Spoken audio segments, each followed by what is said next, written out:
अस्सलाम वालेकुम, welcome back to nanchoji.com. My name is Qurat Naqvi. My course name is basic training in C.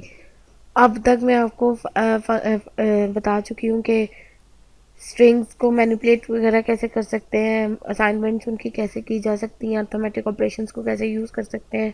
Functions का भी मैंने आपको पहले कॉन्सेप्ट दिया था, लेकिन अब थोड़ा डिटेल में बताऊंगी कि फंक्शन होते क्या है. मैंने फंक्शंस बताए थे कि फंक्शंस कोड ऑफ ब्लॉक होते हैं, यानी हम लाइन बड़े बड़े कोड लिखने के बजाय हम अपने कोड को चंक्स में डिवाइड कर लेते हैं, छोटे छोटे, जिससे हम कोड को एक्सेस कर सकते हैं बहुत ईजीली. ये हमारे फंक्शनिंग प्रोग्रामिंग का पार्ट है. और फंक्शंस को, यानी मैंने आपको पहले भी बताया था, block of code that perform specific task, यानी हम चंक्स में डिवाइड कर देते हैं. वो कोई चंक्स अपनी सिमिलर पे फंक्शनैलिटी को कर रहे होते हैं. जैसे कैलकुलेट मैथमेटिकल एक्सप्रेशन, यानी मैं दो चीज़ों का सम ले लूँ, उस सम को मैं बार बार कहीं डिफरेंट जगह पे कॉल करूँ, तो वो मेरा फंक्शन यानी दोबारा यूज़ हो रहा है और मैं उसको कैलकुलेट कर सकती हूँ. यानी दोबारा मैं फॉर्मूला लिखूँ उसके बजाय मैंने एक ही बार उसका शॉर्ट हैंड मैक्रो बना दिया जिसको मैं कॉल कर रही हूँ. Evaluate the outcome of series of statements, हम उसकी आउटकम देख सकते हैं सीरीज ऑफ स्टेटमेंट कैसे आते हैं. हम रिजल्ट करा सकते हैं प्रिंट किसी भी स्पेसिफिक में. जैसे प्रिंट हमारा फंक्शन है, स्कैन एफ हमारा फंक्शन है. मैंने आपको बताया था प्रिंट प्रिंटिंग के लिए है, स्कैन एफ हमारी जो है इनपुट के लिए है, पुट भी प्रिंट करवाता है, गेट जो है गेट करता है स्ट्रिंग, और भी इस तरह के हमारे क्लियर स्क्रीन जो स्क्रीन को क्लियर करता है, ये हमारे फंक्शंस हैं. फिर फंक्शंस की मैंने आपको टाइप भी बताई थी कि फंक्शंस दो टाइप के होते हैं, बिल्ट इन फंक्शंस और यूजर डिफाइंड फंक्शंस. पहले फंक्शंस का सिंटैक्स भी बता चुकी हूँ कि सिंटैक्स कैसे होता है. यानी पहले आप फंक्शन का रिटर्न टाइप लिखें, फंक्शन नेम उसको बताएं कि हमारा फंक्शन नेम क्या है, और अगर उसके कोई आर्गूमेंट्स हैं तो कर्लिंग ब्रैकेट्स लगा के आप आर्गूमेंट्स ले दें. फिर आप ये जो हमारी कर्ल ब्रैकेट्स हैं उनको यूज़ करें, उसके बाद अपनी सेट ऑफ स्टेटमेंट में बोल देते हैं. फंक्शन ये आपका है सिंटैक्स. फंक्शन के प्रोग्रामिंग के एडवांटेजेस क्या है, क्यों हम फंक्शन में डिवाइड करते हैं. पहले तो रीयूजेबिलिटी का कॉन्सेप्ट आ जाता है. प्रोग्रामर के लिए बेस्ट चीज़ ये है कि वो कोई नई चीज़ बनाए, ना कि वो पुरानी चीज़ को ही दोबारा दोबारा बना के करी जाए. इससे बेहतर ये है कि वो एक बार जो पुरानी चीज़ बना ली, जो मेमोरी में एक बार है, उसको दोबारा से बनाने के बजाय उसको कोई कॉल कर ली जाए. इससे हमारी मेमोरी बचेगी, हमारा प्रोसेसिंग टाइम बचेगा, हमें यानी इतना लाइन ऑफ कोड नहीं लिखना पड़ेगा. तो ये एक हमारा जो इनेबल्स करती है reusability of portion of code. Second, वो कहता है enable breaking complex solution into simpler step. जाहिर सी बात है, अगर मेरे पास ह्यूज कोड लिखा होगा, अगर मैं उसको चंक्स में या स्टेप्स में डिवाइड कर दूंगी, तो मुझे वो पढ़ना ईजी होगा, उसमें एरर आइडेंटिफिकेशन ईजी होगी. मैं उसको आराम से देख के बता सकती हूँ इसमें क्या क्या प्रॉब्लम है या ये क्या क्या कर रहा है. इंस्टेड ऑफ मैं 100 लाइन का कोड पढ़ूँ और फिर देखूँ कि क्या किससे क्या कंसर्न है, तो मेरे बेहतर है कि मैं उसको सिमिलैरिटी के बेस पर डिफरेंट चंक्स में डिवाइड कर दूँ. डिबगिंग प्रोसेस को सिंप्लीफाइज करता है, यानी हमें एरर आइडेंटिफिकेशन बहुत आसान कर देता है. हमें पता चल जाता है किधर एरर हो सकता है या क्या एरर है. Easy is the process of dating है. अगर मैंने कोई कोड इंप्रूव करना है तो मुझे पता है कि मैंने कोई हेडर फाइल इंक्लूड करनी है, तो मैं हेडर फाइल के चंक में जाके हेडर फाइल ऐड करवा दूंगी. अगर मैंने कोई डिक्लेरेशन करानी है तो मैं डिक्लेरेशन के ब्लॉक में जाके डिक्लेरेशन करा दूंगी. तो ये मेरी इम्प्रूव कोड को भी इम्प्रूव करता है, मुझे अपडेट करने की भी आसानी देता है. तो ये इसके कुछ एडवांटेजेस थे. अब मैंने आपको फंक्शंस की टाइप बताई थी कि यूजर डिफाइंड फंक्शन होते हैं, बिल्ट इन फंक्शन होते हैं. बिल्ट इन फंक्शन जो पहले से सिस्टम ने डिफाइन किए होते हैं.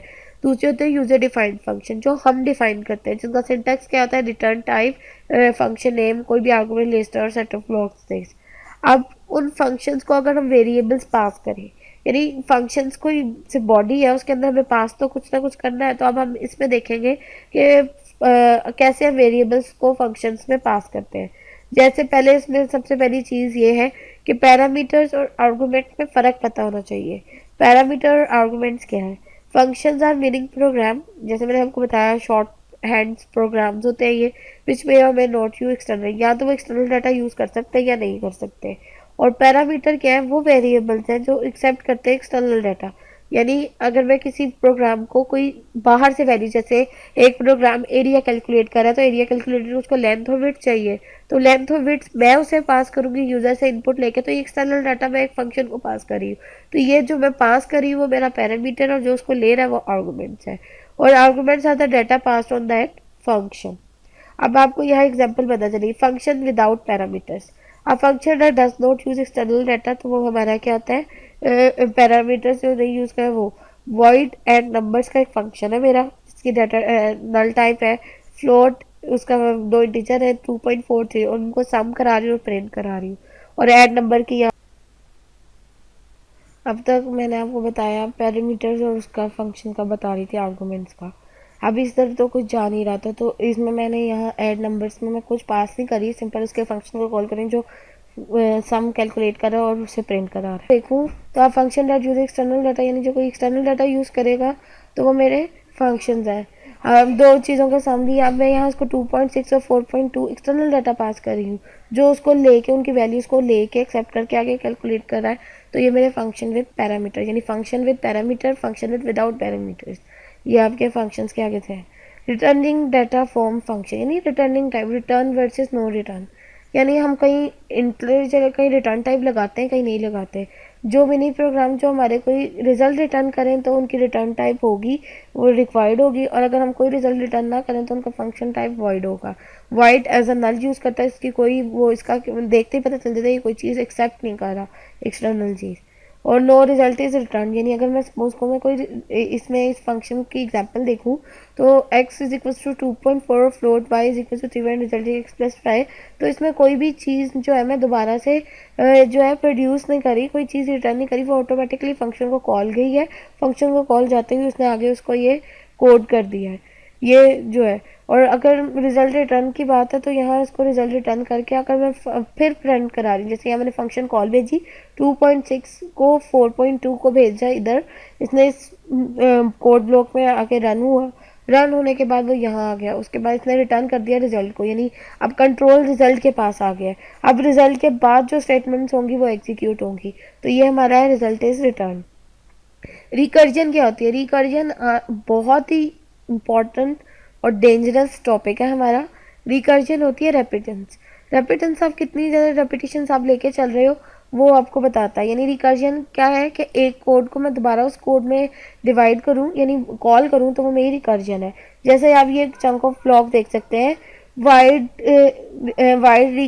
वाइड रिकर्स फंक्शन है जो अपने फंक्शन के अंदर ही अपने फंक्शन को कॉल कर रहा है, वो रिकर्जन है। यानी फंक्शन बाय इटसेल्फ अपने आप को कॉल करे तो वो रिकर्जन है। अगर रिकर्सिव यानी उसको दोबारा से कॉल करे तो वो जो है रिकर्जन होगी, और उसके बाद अगर मेन में कॉल करते जाओ तो एक बार कॉल करेगा और उसके बाद रिटर्न कर देगा। यानी रिकर्जन क्या पता चली?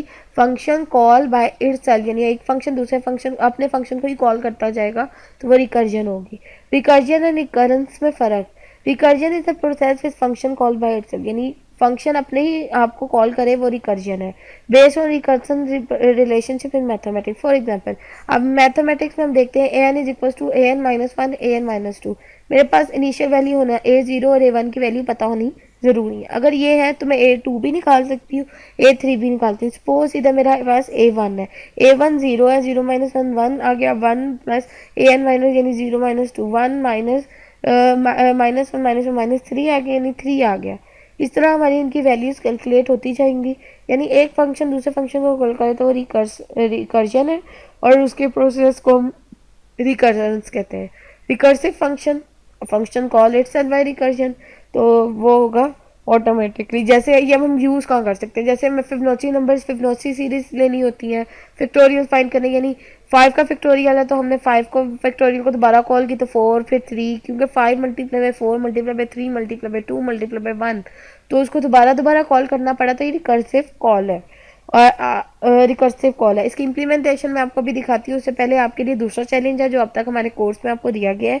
इसमें यह है कि आप write a program that runs as follow, यानी आप यूज़र को 2 इंटीजर वैल्यूज़ यूज़र से इनपुट लेंगे, यूज़र उसको यूज़ द वैल्यू उसकी जो लोअर और अपर बाउंड्स कर लेंगे, prints all the number from small to large, और फिर जो उसके बीच में नंबर है, यानी सपोज यूज़र ने 10 और 5 दिया, यानी 5 और 10 के दरमियान जितने नंबर हैं आप उसको प्रिंट करवाएंगे रिकर्सिव कॉल काउंटर के साथ। काउंटर आपका लूप यानी रिकर्सिव कॉल यानी आपका कॉल होती है। आगे आपको लूप्स नेक्स्ट ट्यूटोरियल में लूप्स बताए जाएंगे। सबसे पहले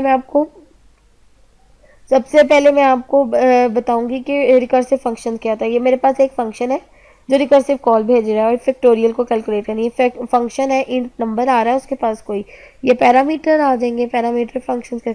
int or number is less than print of error, अगर तो लेस देन है तो एल सिर्फ नंबर इज इक्वल टू 1, अगर 0 है तो 0 का तो फैक्टोरियल नहीं होता, 1 का होता तो 1 नहीं होता, 1 का फैक्टोरियल 0 होता, तो उसको वो ये चीज़ रिटर्न हो जाएगी।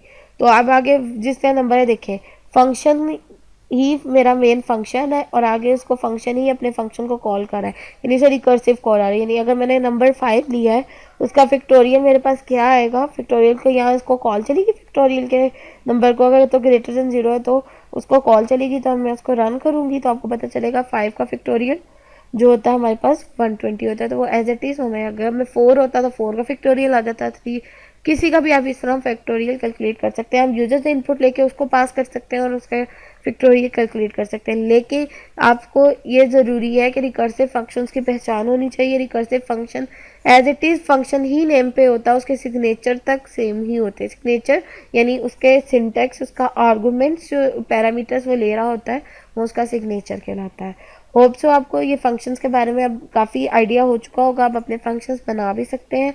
उम्मीद रखती हूँ कि आपको ये फंक्शंस बहुत अच्छी तरह आते होंगे, अब समझ आ गई होगी और आप ये challenge as soon as possible complete कर लेंगे। ये हार्डली 10 मिनट्स का चैलेंज है जो आप इजीली कंप्लीट कर सकते हैं।